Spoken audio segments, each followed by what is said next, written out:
Welcome to the physics class. आज के video का टॉपिक है आरटीएम नागपुर यूनिवर्सिटी के तहत BSc final year semester 6 physics paper 2 सभी 4 यूनिट्स के ऊपर शॉर्ट क्वेश्चन देखेंगे। फर्स्ट यूनिट है यूनिट 1 एम्पलीफायर। तो फर्स्ट क्वेश्चन है state any two characteristics of an ideal operational amplifier. 4 bar question 1 mark के लिए पूछा गया है। तो हम ओपैम यानी कि ऑपरेशनल एम्पलीफायर है तो इसके कैरेक्टरिस्टिक लिखेंगे। जैसे कि फर्स्ट कैरेक्टरिस्टिक क्या है कि ओपैम एम्पलीफायर जो है तो हैव इनफाइनाइट वोल्टेज गेन। ठीक है, तो उसका वोल्टेज जो गेन होता है तो वो कैसा होता है, इनफाइनाइट होता है।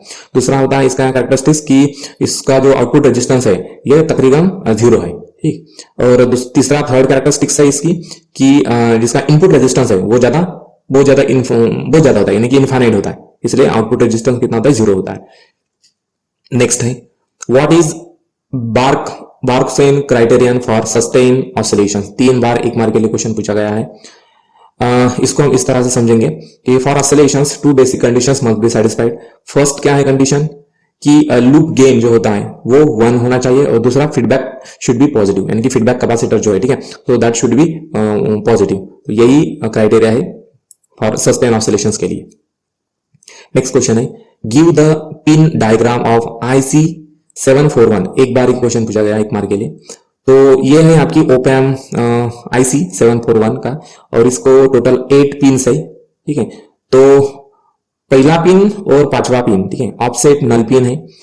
इसमें जो 4th पिन है और 7th पिन है तो ये पावर के लिए 7th पिन जो है वो पावर पॉजिटिव को जाता है, ठीक है, पॉजिटिव सप्लाई, और जो पावर जो 4 पिन है 4th नंबर की तो वो निगेटिव सप्लाई पे जाता है। ठीक है, और जो सेकंड वाली जो IC का पिन होगा, लेग होगा, तो वो होगा इन्वर्टिंग, और जो 3rd नंबर की जो पिन होगा वो होगा नॉन इन्वर्टिंग, और जो 6th नंबर की पिन होगी वो होगा आउटपुट। ठीक है, नेक्स्ट क्वेश्चन है define slew rate.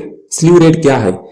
Sleeve rate का मतलब क्या है कि अब आप इस तरह से समझते हैं, ये ओपैम है, ऑपरेशनल एम्पलीफायर एम्पलीफिकेशन के लिए यूज करते हैं। तो इसके लिए हम इनपुट दे रहे हैं स्क्वायर वेव, ये स्क्वायर वेव है। ठीक है, तो इसका जो वोल्टेज होगा तो ये 0 वोल्ट से 5 वोल्ट वैरी होता है। ठीक है, 0 वोल्ट है, कुछ टाइम के बाद में सडनली 5 वोल्ट, फिर से 0 वोल्ट, तो ये ऐसे स्क्वायर वेव हमें पैटर्न मिलेगा। जैसे स्क्वायर वेव पैटर्न हम एम्पलीफायर को देते हैं, ओपैम को देते हैं, तो ओपैम क्या करता है कि इसका जो आउटपुट होता है ना भैया, स्क्वायर वेव देने की वजह ये टाइम लेता है, यानी कि जैसे ही ओपैम इसके ऊपर में अप्लाई होता है, ठीक है, इसके ऊपर में एम्पलीफिकेशन प्रोसेस करता है, तो ये जो वोल्टेज है जो कि सडन वैरी होना चाहिए तो वो कुछ टाइम लेता है, और ये ऐसे स्लाइटली यानी कि ये स्लोप दिखता है। ठीक है, this is not a perfectly straight line, ये थोड़ी सी इंक्लाइन है। ये देखिए, ये इनपुट वेव है, स्ट्रेट लाइन है, लेकिन जब भी इनपुट वेव पर एम्पलीफायर ऑपरेशन करता है तो कुछ टाइम लेता है ये सैचुरेशन के लिए, यानी कि 5 वोल्ट पावर मेंटेन अटेन करने के लिए कुछ टाइम लेता है। ठीक है,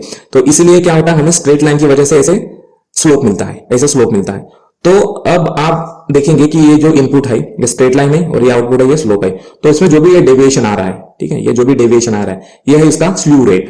ठीक है, ये है इसका slew rate.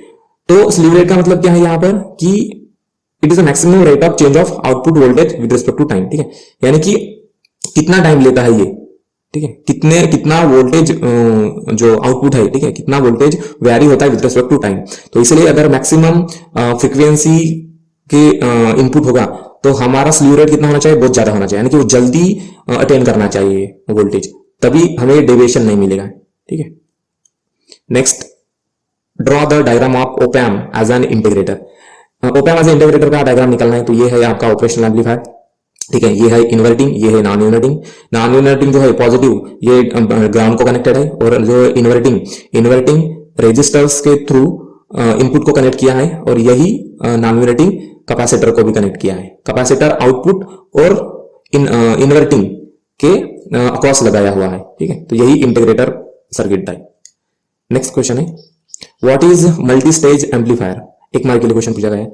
Multi stage amplifier का मतलब क्या होता है कि जैसे जो भी पावर गेन होता है ना सिंगल स्टेज ट्रांजिस्टर में, यानी कि जो भी अगर हम एक ही ट्रांजिस्टर यूज करते हैं, ये सब ट्रांजिस्टर्स है, अगर हम एक ही ट्रांजिस्टर यूज करते हैं एम्पलीफिकेशन के पर्पज, तो वो पावर गेन बहुत कम देता है एक एम्पलीफायर, ठीक है, या एक ट्रांजिस्टर। तो हम क्या करते हैं फिर ऐसे बहुत सारे ट्रांजिस्टर्स लगाते हैं। ठीक है, ये देखिए 1 2 3 3 ट्रांजिस्टर्स को हमने, ये देखो ये पहला ट्रांजिस्टर है, जैसे पहले ट्रांजिस्टर को सिग्नल इनपुट देंगे तो इसका वो एम्पलीफाई करेगा सिग्नल को, लेकिन जो भी गेन है वो बहुत कम होता है। तो इसलिए इसका फिर फर्स्ट एम्पलीफायर का या फर्स्ट ट्रांजिस्टर का जो आउटपुट है तो वो सेकंड ट्रांजिस्टर के इनपुट को देंगे, यानी कि इसका जो पावर है वो फिर से बढ़ाएगा, ठीक है। और सेकंड का जो आउटपुट है वो फिर थर्ड के ट्रांजिस्टर को देंगे, तो ओवरऑल आउटपुट होगा आपका बहुत ज्यादा बढ़ जाएगा। देखिए आपका सिग्नल कितना है, ये इतना सा है, और 3 ट्रांजिस्टर्स लगाने के बाद में हमें ये जो आउटपुट मिल रहा है तो वो बहुत ज्यादा बढ़ गया है, ठीक है। तो ये वोल्टेज एम्पलीफिकेशन के लिए ही मल्टी स्टेज एम्पलीफायर यूज करते हैं।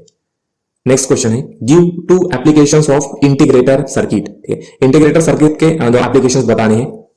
तो फर्स्ट एप्लीकेशन क्या है कि ये एनालॉग टू डिजिटल कन्वर्ट करने के लिए यूज होता है, यानी कि देखो जो भी हम जो कंप्यूटर जो भी लैंग्वेज समझता है तो ये क्या कौन सी लैंग्वेज समझता है, ये डिजिटल यानी कि 0 और 1 की लैंग्वेज समझता है, ठीक है। तो ये जो इंटीग्रेटर सर्किट होता है तो ये क्या करता है कि जो भी वोल्टेज है या करंट है तो ये एनालॉग सिग्नल है, तो इन एनालॉग सिग्नल को वो डिजिटल सिग्नल में कन्वर्ट करता है, ठीक है। सेकंड क्या है कि ट्रायंगुलर वेव जनरेटर के लिए भी इंटीग्रेटर सर्किट यूज होता है, ठीक है। क्योंकि इंटीग्रेटर में क्या होता है, कैपेसिटर होता है, तो जब भी हम इसको इनपुट देते हैं तो कैपेसिटर चार्ज होता है, चार्ज होता है, डिस्चार्ज होता है, चार्जिंग डिस्चार्जिंग को ये टाइम लेता है, तो इसलिए हमें फिर ट्रायंगुलर वेव मिलती है। तो ये 2 इसके एप्लीकेशन है। नेक्स्ट क्वेश्चन है in N inverting amplifier R1 दिया गया है 1 kilo ohm, RF feedback resistance दिया गया है 10 kilo ohm, assuming an ideal op amp amplifier find the voltage gain. अब वोल्टेज गेन निकालना है हमें, ठीक है। तो ये 2 बार 1 मार्क के लिए क्वेश्चन पूछा गया है।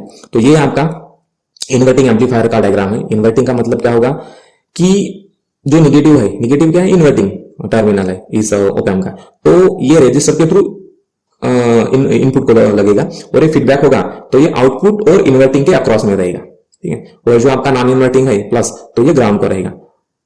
तो सबसे पहले गिवन डेटा लिख लेंगे, रेजिस्टेंस कितना, इनपुट रेजिस्टेंस 1 किलो, किलो का मतलब पावर 3 ओम, फीडबैक रेजिस्टेंस दिया गया है 10 किलो ओम, 10 का मतलब 10 इंटू 10 पावर 3 ओम।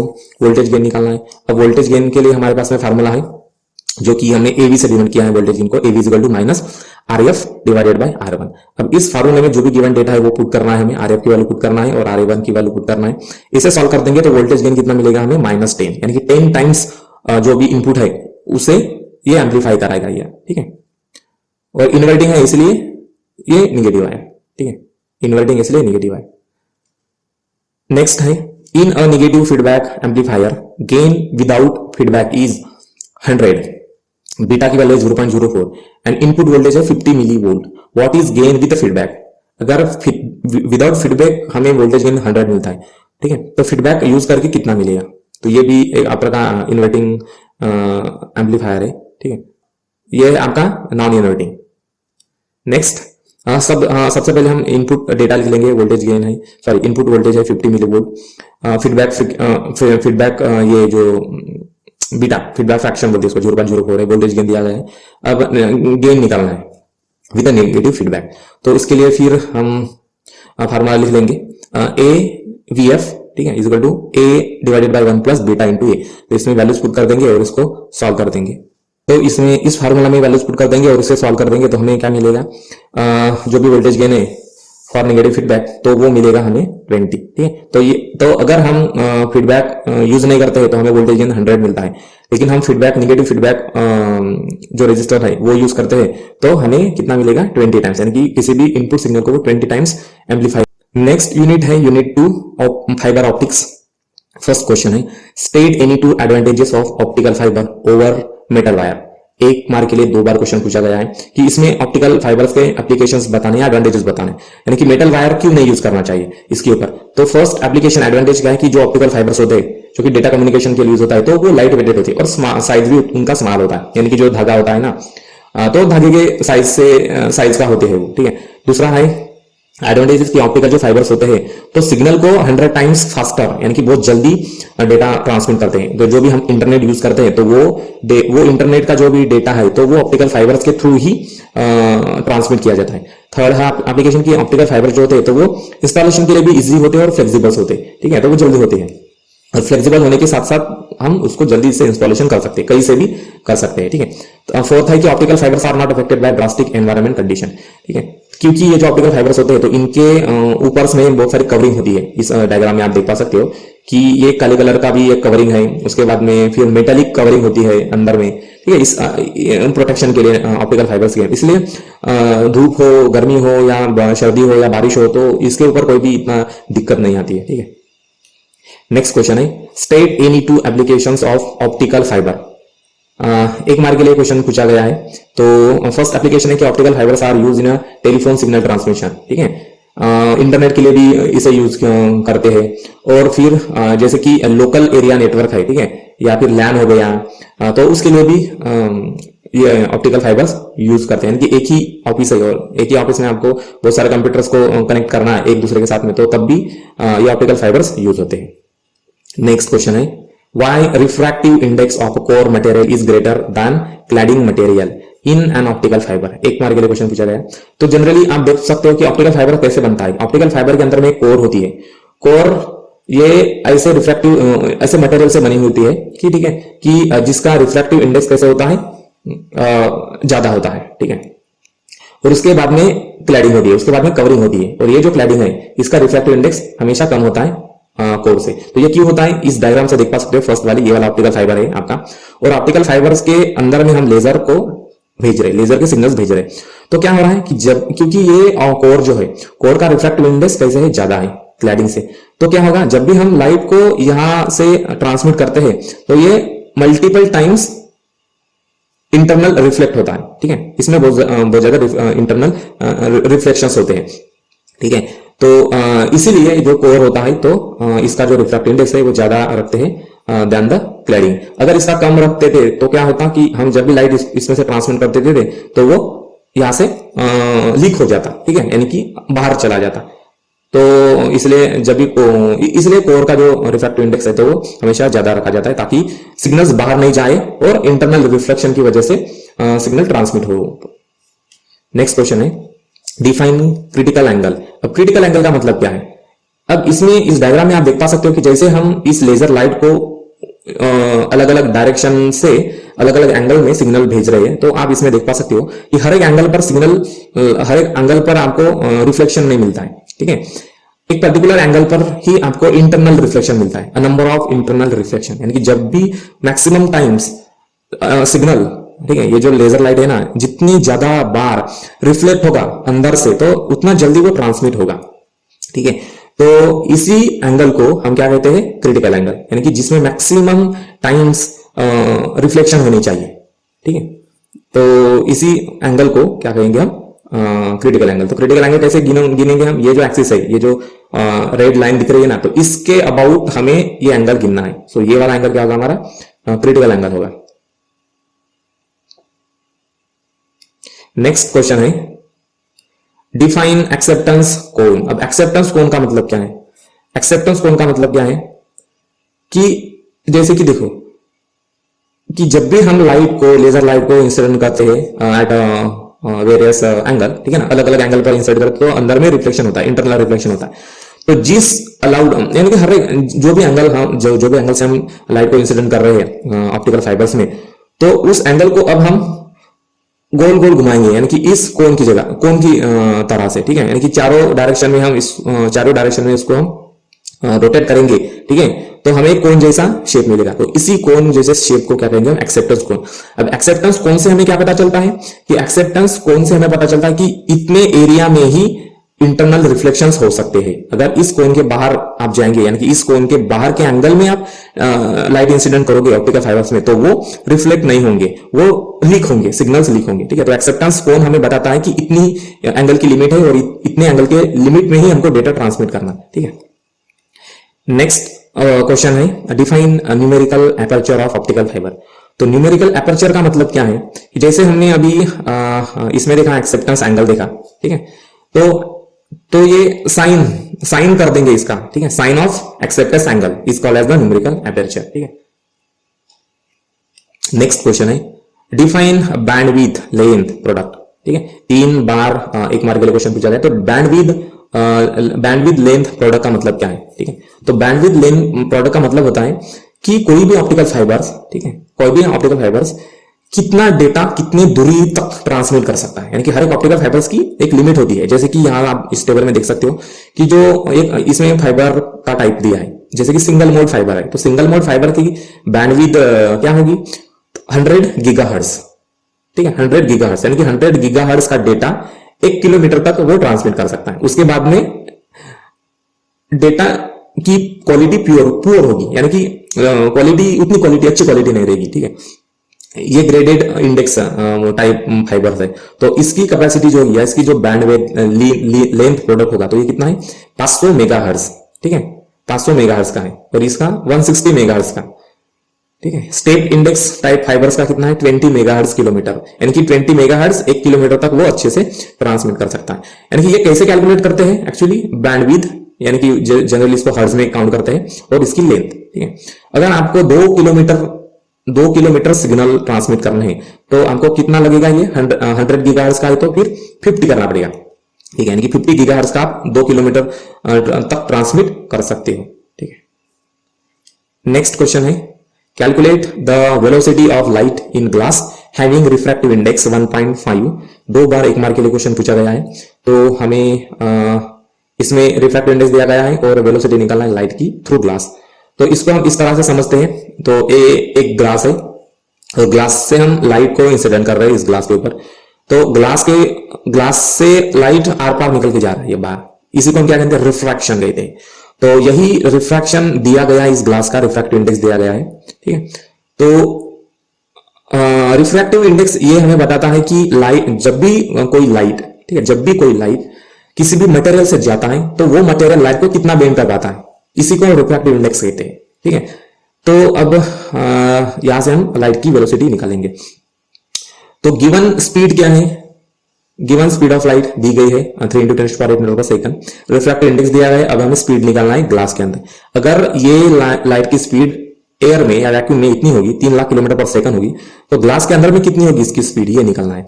तो वी हैव रिफ्रैक्टिव इंडेक्स का फार्मूला है म्यू = c / v, यानी कि speed of light in medium, speed of light, mu का मतलब क्या होता है, speed of light in vacuum to the speed of light in medium, ठीक है।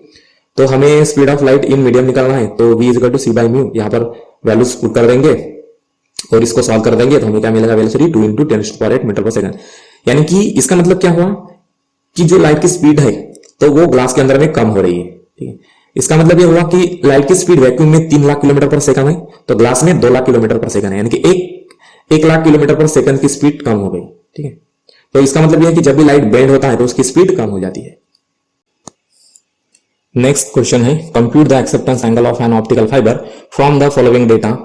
कोर का रिफ्रैक्टिव इंडेक्स दिया गया है 1.55 और क्लैडिंग का रिफ्रैक्टिव इंडेक्स दिया है 1.50। तो अभी हमें एक्सेप्टेंस एंगल निकालना है। तो सबसे पहले गिवन डेटा लिख लेंगे, रिफ्रैक्टिव इंडेक्स का रिफ्रैक्टिव इंडेक्स दिया गया है 1.55, क्लैडिंग का रिफ्रैक्टिव इंडेक्स दिया गया है 1.50। एक्सेप्टेंस एंगल निकालना है अभी हमें, तो इसके लिए एक्सेप्टेंस एंगल के लिए हम फार्मूला यूज करेंगे θ0 = sin of inverse √n1² - n2²। इसमें डेटा पुट कर देंगे जो भी रिफ्रैक्टिव इंडेक्स है कोर और क्लैडिंग का, और इसे सॉल्व कर देंगे तो हमें मिलेगा sin इनवर्स √0.1525। उसके बाद में हम इसका साइन इनवर्स निकालेंगे 0.39 का, तो हमें मिलेगा एंगल 22.95 डिग्री, ठीक है।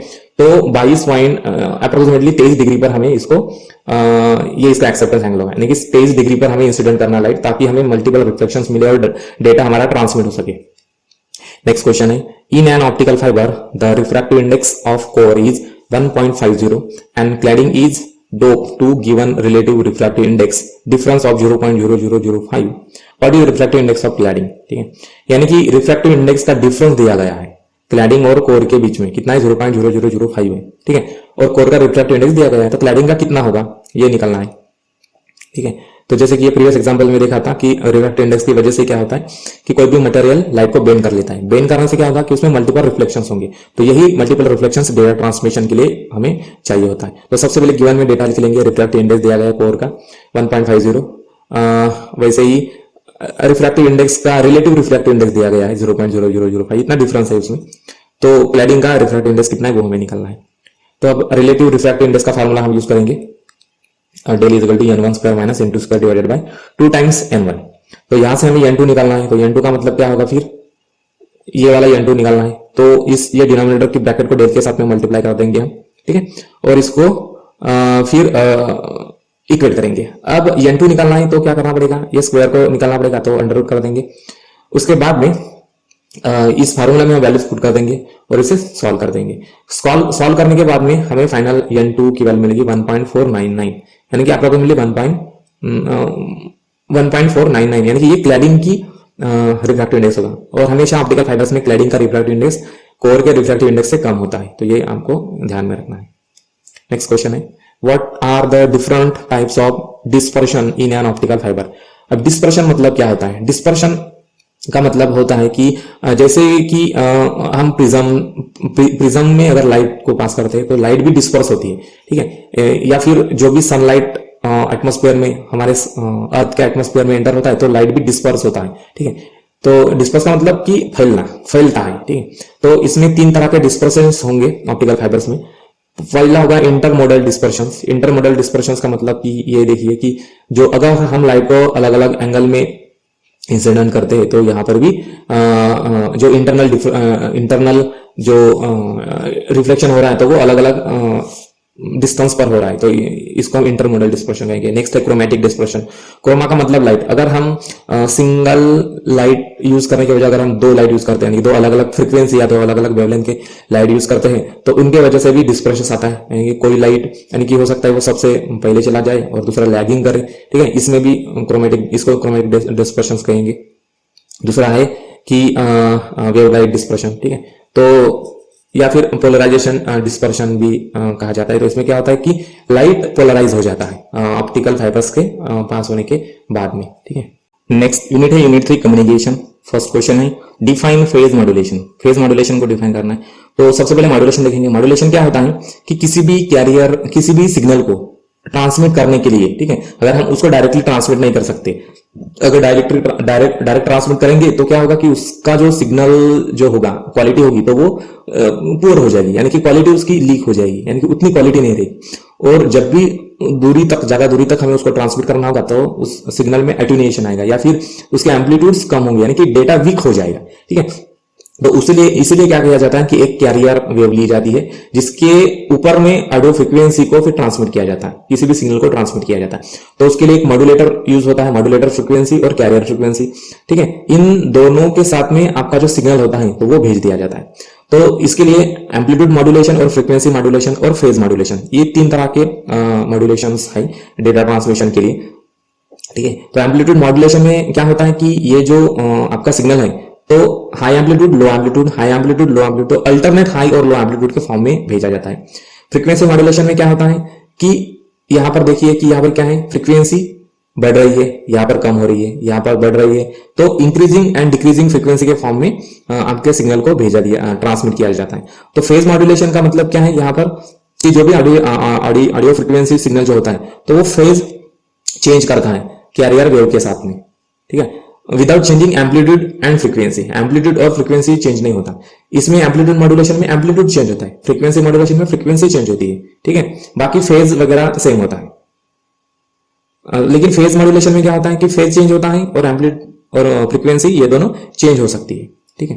तो इसी को फेज मॉड्यूलेशन कहते हैं। नेक्स्ट क्वेश्चन है state any 2 drawback of amplitude modulation. 4 bar question 1 mark के लिए पूछा गया है। तो एम्पलीट्यूड मॉड्यूलेशन के जो भी ड्रॉबैक्स है वो हमें बताता है।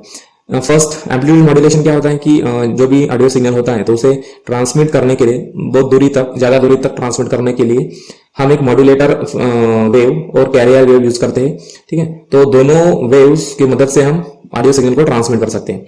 अगर एम्पलीट्यूड, आपके सिग्नल का एम्पलीट्यूड अगर कम ज्यादा होगा, यानी कि एम्पलीट्यूड चेंज होता होगा, यानी कि डिक्रीज इंक्रीज एम्पलीट्यूड वेरी होता होगा, तो उसे एम्पलीट्यूड मॉड्यूलेशन कहते हैं। इसमें फ्रीक्वेंसी और फेज सेम रहता है, ठीक है। तो ये आप इस डायग्राम से देख पा सकते हो कि जो डेटा है आपका किस तरह से इस एम्पलीट्यूड मॉड्यूलेशन के थ्रू ट्रांसमिट होता है, ठीक है। तो एम्पलीट्यूड मॉड्यूलेशन क्या होता है, क्या ये नॉइजी प्रोड्यूस करता है, नॉइज प्रोड्यूस करता है, ठीक है। नेक्स्ट है कि एम्पलीट्यूड मॉड्यूलेशन लो, इसकी एफिशिएंसी भी बहुत कम है, ठीक है। एम्पलीट्यूड मॉड्यूलेशन जैसे कि स्मॉल ऑपरेटिंग रेंज उसकी छोटी है, यानी कि कम डेटा या कम रेंज पर ही हम इसे ऑपरेट कर सकते हैं, ठीक है। यानी कि हर एक फ्रीक्वेंसी की या हर एक सिग्नल के लिए इसे यूज नहीं कर सकते हैं, ठीक है। Amplitude modulation have a low audio quality, इसकी क्वालिटी भी कम होती है, ठीक है, इसलिए हम फ्रीक्वेंसी मॉड्यूलेटर ही यूज करते हैं। नेक्स्ट क्वेश्चन है define D modulation. D modulation 2 बार 1 मार्क के लिए क्वेश्चन पूछा है। जैसे हमें कई किलोमीटर की दूरी तक सिग्नल ट्रांसमिट करना है तो हमें उस सिग्नल को हम डायरेक्टली ट्रांसमिट नहीं कर सकते, उसको मॉड्यूलेशन करना होता है। मॉड्यूलेशन का मतलब एक कैरियर वेव होता है और एक मॉड्यूलेशन वेव होता है, दोनों को मिक्स कर कैरियर जो हमारे ऑडियो सिग्नल है तो वो हमें ट्रांसमिट करना होता है।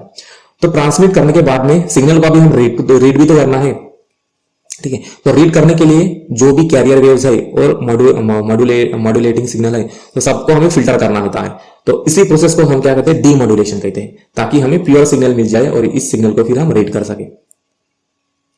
नेक्स्ट क्वेश्चन है explain the term deviation ratio in frequency modulation. तो जब भी सिग्नल को मॉड्यूलेट करते हैं, फ्रीक्वेंसी मॉड्यूलेशन का मतलब क्या होता है कि इसमें जो फ्रीक्वेंसी होती है तो वो कम ज्यादा होती है, इंक्रीजिंग डिक्रीजिंग इस ऑर्डर में ही आपका सिग्नल ट्रांसमिट किया जाता है, ठीक है।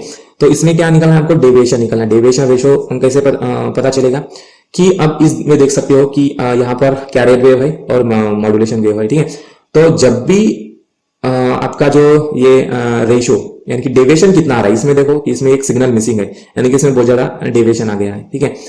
तो डेविएशन का मतलब क्या होता है, ये एक रेशियो है जिसमें आपको पता चलता है कि जितना सिग्नल हमें भेजना है तो मॉड्यूलेशन करने के बाद में सिग्नल में कितना डेविएशन आ रहा है ना, कितना चेंज आ रहा है, ठीक है। तो यही हमें इस डेविएशन रेशियो से पता चलता है, ठीक है। नेक्स्ट क्वेश्चन है what is the range of ultra high frequency band. Ultra high frequency band का मतलब क्या है, तो इस चार्ट में आप देख सकते हो अल्ट्रा हाई फ्रीक्वेंसी बैंड का मतलब कि यहाँ पर अलग अलग फ्रीक्वेंसी बैंड दिए गए। जैसे कि रेडियो फ्रीक्वेंसी के लिए ये होता है मॉड्यूलेशन फ्रीक्वेंसी, मीडियम फ्रीक्वेंसी, ये हाई फ्रीक्वेंसी है, ये लो फ्रीक्वेंसी और ये very low frequency. Very low frequency generally radio navigation यानी कि जहाज में, ठीक है। जैसे रेडियो है, रेडियो के लिए मीडियम फ्रीक्वेंसी यूज होती है, ठीक है। और जो टेलीविजन जो होता है उसमें लिए वेरी हाई फ्रीक्वेंसी के सिग्नल्स यूज करते हैं, जिनकी रेंज 30 मेगाहर्ट्ज टू 300 मेगाहर्ट्ज तक होती है। और जो हमारे सिग्नल मोबाइल के जो सिग्नल्स होते हैं, ठीक है, तो मोबाइल जो फोन यूज करते हैं हम, तो उसका जो सिग्नल होता है तो वो 300 मेगाहर्ट्ज टू 3000 मेगाहर्ट्ज यानी कि गीगाहर्ट्ज, 3 गीगाहर्ट्ज या फिर 3000 मेगाहर्ट्ज तक हम यूज करते हैं। जो भी सैटेलाइट यूज करते हैं तो वो उससे भी ज्यादा फ्रीक्वेंसी के यूज करते हैं, ठीक है। नेक्स्ट क्वेश्चन है what is mean by carrier swing in frequency modulation. Carrier swing का मतलब क्या होता है। कैरियर स्विंग का मतलब यहां से आप देख पा सकते हो कि ये जो कैरियर वेव है, ठीक है, ये उसका अपर बैंड है और ये लोअर बैंड है। तो कैरियर स्विंग में कितना वेरिएशन आता है, ठीक है, यानी कि लोवेस्ट टू हाईएस्ट, ये देखो लोवेस्ट टू हाईएस्ट बैंड में कितना टोटल वेरिएशन आता है, इसी को हम क्या कहते हैं, कैरियर स्विंग कहते हैं, ठीक है। नेक्स्ट क्वेश्चन है a carrier wave of 500 watt is subjected to 100% amplitude modulation, calculate power in each side band। तो कैरियर वेव है जो कि 500 वाट का पावर दे रही है और इसमें 100% मॉड्यूलेशन हो रहा है, तो हर एक साइड बैंड में कितना कितना पावर होगा, 2 बार 1 मार्क के लिए क्वेश्चन पूछा है। तो ये वाला कैरियर वेव है, इसका जो वैट है 500 वैट है, ठीक है। तो अपर साइड बैंड और लोअर साइड बैंड दोनों बैंड का पावर कितना होगा ये अभी हमें निकालना है। इसके लिए गिवन डेटा लिख लेंगे, कैरियर पावर है 500 वैट, एम्पलीट्यूड मॉड्यूलेशन 100% हो रहा है, तो साइड बैंड का पावर कितना होगा, तो इसके लिए हमारे पास में फार्मूला है साइड बैंड पावर के निकालने का, PS equal to half into modulation square into carrier power. तो इसमें डेटा पुट कर देंगे तो हमें साइड बैंड पावर मिल जाएगा 250, ठीक है, 250। तो साइड बैंड का मतलब क्या होगा फिर, अपर साइड बैंड और लोअर साइड बैंड, 2 तरह के साइड बैंड होते हैं, ठीक है। फिर side band, upper side band और लोअर साइड बैंड दोनों से मिला होता है, यानी कि ये जो 250 है तो ये अपर साइड बैंड और लोअर साइड बैंड दोनों से बना हुआ है, दोनों की बीट तो सेम रहेगी, ठीक है। तो अपर साइड बैंड होगा 125 पावर वैट का और लोअर साइड बैंड का पावर होगा 125 वैट, यानी कि 125 वैट इतना पावर होगा दोनों साइड बैंड का, अपर और लोअर साइड बैंड का, इसका यूनिट वैट होता है।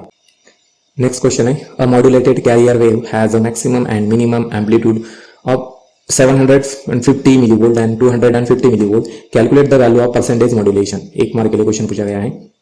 तो इसे सबसे पहले गिवन डेटा लिख लेंगे, जो भी गिवन डेटा है, मैक्सिमम एम्पलीट्यूड कितना है 750 मिलीवोल्ट, मिनिमम एम्पलीट्यूड कितना है 250 मिलीवोल्ट, तो हमें मॉड्यूलेशन परसेंटेज निकालना है। तो मॉड्यूलेशन परसेंटेज निकालने का फार्मूला है E max minus E minimum divided by E max plus E minimum into 100। तो इसमें डेटा पुट कर देंगे और इसको सॉल्व कर देंगे तो हमें मॉड्यूलेशन परसेंटेज मिलेगा 50%। ठीक है, तो 50% डेटा मॉड्यूलेटेड हुआ है, ऐसे हम समझेंगे।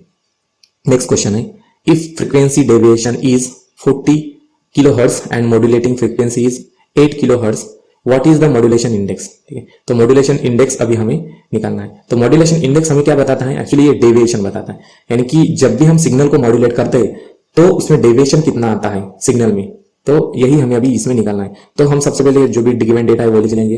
फ्रीक्वेंसी डेविएशन दिया है 40 किलो हर्ट्ज, किलो का मतलब 10⁻³ हर्ट्ज, 8 किलो हर्ट्ज दिया गया मॉड्यूलेशन फ्रीक्वेंसी, और मॉड्यूलेशन इंडेक्स निकालना है। तो अब मॉड्यूलेशन इंडेक्स का फार्मूला है हमारे पास में delta F divided by F S, value put कर देंगे और उसको सॉल्व कर देंगे तो हमें मिलेगा मॉड्यूलेशन इंडेक्स 5 का।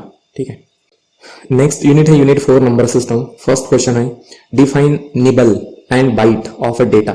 2 बार 1 मार्क के लिए क्वेश्चन पूछा गया है। तो इस डायग्राम से आप देख पा सकते हो कि जो बाइनरी नंबर है 0 1 0 1, ठीक है, तो 0 अगर एक बीट होगा, ठीक है, उसको क्या कहेंगे, बीट कहेंगे। 0 या 1 इसको क्या कहेंगे, हम बीट कहेंगे। ठीक है, ऐसे 4 बीट्स मिलाकर एक निबल बनता है। ठीक है, 4 बीट्स बनाकर एक निबल बनता है, और 8 बीट्स बनाकर एक बाइट बनता है, या फिर 2 निबल बनाकर एक बाइट बनता है। बाइट 8 बीट का होता है। ठीक है, तो इस तरह से आप इसको लिख सकते हो। नेक्स्ट क्वेश्चन है, व्हाट इज निबल। 3 बार 1 मार्क के लिए क्वेश्चन पूछा है। तो निबल का मतलब क्या है, जैसे कि ये देखिए 0 1 0 1, एक डिजिट का मतलब एक बीट बनता है, इसे एक बीट बोलते हैं। ठीक है, ऐसे कंटिन्यूअस 4 बीट होंगे 0 1 0 1 या कोई भी हो तो इसको निबल कहेंगे। 4 बीट मिलाकर निबल बनता है, और 2 निबल बनाकर बाइट बनता है, या 8 बीट मिलाकर एक बाइट बनता है। नेक्स्ट क्वेश्चन है, state any 2 limitations of half adder. 2 बार 1 मार्क के लिए क्वेश्चन पूछा है। हाफ एडर ऐसे सर्किट है या गेट है, लॉजिक गेट है, ठीक है, जो कैलकुलेशंस करता है, एडिशन कैलकुलेशंस करता है। ठीक है, तो इसमें 2 लिमिटेशंस क्या है कि it is impossible to add any 2 binary numbers by using half adder. ठीक है, सेकंड क्या है, the addition of bit is limited to single column. ठीक है, क्योंकि हम इसमें ज्यादा डिजिट के कैलकुलेशंस नहीं कर सकते, 2 बाइनरी डिजिट का कैलकुलेशन नहीं कर सकते हाफ एडर पे, फुल एडर में कर सकते हैं। नेक्स्ट क्वेश्चन है, इफ 110.11 बाइनरी नंबर है, हमें हेक्साडेसिमल में इसको कन्वर्ट करना है। 2 बार 1 मार्क के लिए क्वेश्चन पूछा गया है। तो हम सबसे पहले गिवन डेटा लिख लेंगे, बाइनरी नंबर दिया गया है 110.11, इसे हेक्साडेसिमल में कन्वर्ट करना है। तो हम बाइनरी टू हेक्साडेसिमल कन्वर्ट करने का फार्मूला इसमें लिख लेंगे। तो हमें सबसे पहले क्या करना है, बाइनरी नंबर है 110.11, तो अभी हमें इसे 4 बिट ग्रुपिंग करना है, यानी कि यहाँ पर 2 बिट है, यहाँ पर 3 बिट है, तो हमें क्या करना है, इसको 4 बिट बनाना है, यानी कि इस 110 के सामने कुछ नहीं है, तो यानी कि इसमें 0 होगा, तो 0 1 1 0। अब इसमें 11 है, तो 11 के सामने 2 0 लगाएंगे, यानी कि 4 की ग्रुपिंग बनाना है। अब 0 1 1 1 को इस टेबल में देखना है, कहाँ है 0 1 1 0 0 1 0 1 1 0, ये वाला। ठीक है, तो ये कितना नंबर है, हेक्साडेसिमल 6, तो 6 लिख लिया, डॉट आ गया 0 0 1 1। अब 0 0 1 1 क्या है, 3, तो हेक्साडेसिमल क्या होगा 6.3। नेक्स्ट क्वेश्चन है, find the first complement of the binary number. 1 0 0 0 1 0 1 0, 3 बार 1 मार्क के लिए क्वेश्चन पूछा गया है। तो सबसे पहले गिवन डेटा लिख लेंगे, बाइनरी नंबर जो दिया गया है, फर्स्ट कॉम्प्लीमेंट निकालेंगे। तो अब फर्स्ट कॉम्प्लीमेंट निकालने के लिए सब सिंपली हमें क्या करना पड़ेगा, बाइनरी नंबर लिख लो। बाइनरी नंबर में जहां पर 1 दिख रहा है, 1 की जगह पर 0 लिखना है, और 0 की जगह पर 1 लिखना है, इसी को हम फर्स्ट कॉम्प्लीमेंट कहते हैं। सेकंड क्वेश्चन है, राइट सेकंड कॉम्प्लीमेंट ऑफ 1011, 1 बार क्वेश्चन पूछा गया है। तो सेकंड कॉम्प्लीमेंट निकालने के लिए हमें क्या करना पड़ेगा, बाइनरी नंबर लिख लिया, सबसे पहले बाइनरी नंबर लिखना है। बाइनरी नंबर लिखने के बाद में सबसे पहले इसका फर्स्ट कॉम्प्लीमेंट निकालेंगे। फर्स्ट कॉम्प्लीमेंट कैसे निकालेंगे, 1 की जगह पे 0 लिखना है और 0 की जगह पे 1 लिखना है। सेकंड कॉम्प्लीमेंट निकालने के लिए जो फर्स्ट कॉम्प्लीमेंट है इसमें 1 ऐड कर देना है, यानी कि क्या होगा 0 1 0 1, ये होगा आपका सेकंड कॉम्प्लीमेंट। नेक्स्ट क्वेश्चन है, give the truth table of NAND gate. NAND gate एक लॉजिक गेट है, इसका ट्रूथ ये वाला इसका सिंबल है।